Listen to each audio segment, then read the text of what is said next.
Alappuzha കൈനടിയിൽ LDF ജില്ലാ പഞ്ചായത്ത് സ്ഥാനാർത്ഥിക്ക് നേരെ വധശ്രമം. വെളിയനാട് ഡിവിഷനിലെ LDF സ്ഥാനാർത്ഥിയും CPM ഏരിയ കമ്മിറ്റി അംഗവുമായ KR രാംജിത്തിനെയാണ് ആക്രമിച്ചത്. BJP പ്രവർത്തകർ വീടിന്റെ സമീപം പടക്കം പൊട്ടിച്ചപ്പോൾ എതിർത്തതിനാണ് ആക്രമണമുണ്ടായത്.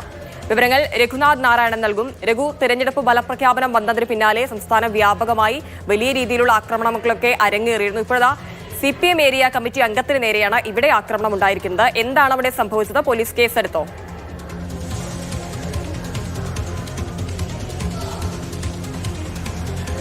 CPMന്റെ ഏരിയ കമ്മിറ്റി അംഗവും ഒപ്പം തന്നെ ഡിവൈഎഫ്ഐയുടെ ജില്ലാ ജോയിന്റ് സെക്രട്ടറിയാണ് രാംജിത്ത്. വെളിയനാട് ഡിവിഷനിൽ നിന്ന് LDF സ്ഥാനാർത്ഥിയായി ജില്ലാ പഞ്ചായത്തിലേക്ക് മത്സരിക്കുകയും ചെയ്തു.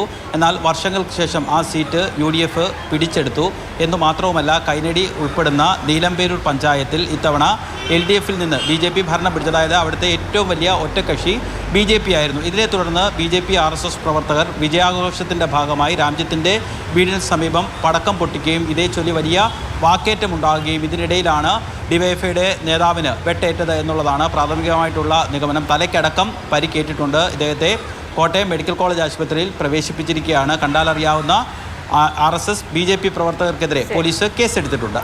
ശരി, തദ്ദേശ തെരഞ്ഞെടുപ്പ് ഫലപ്രഖ്യാപനത്തിന് പിന്നാലെ ഉണ്ടായ വിജയാഘോഷത്തിന്റെ ഭാഗമായി ഉണ്ടായ തർക്കത്തിന് പിന്നാലെയാണ് ആക്രമണമുണ്ടായത്. പോലീസ് കേസെടുത്തിട്ടുണ്ട്.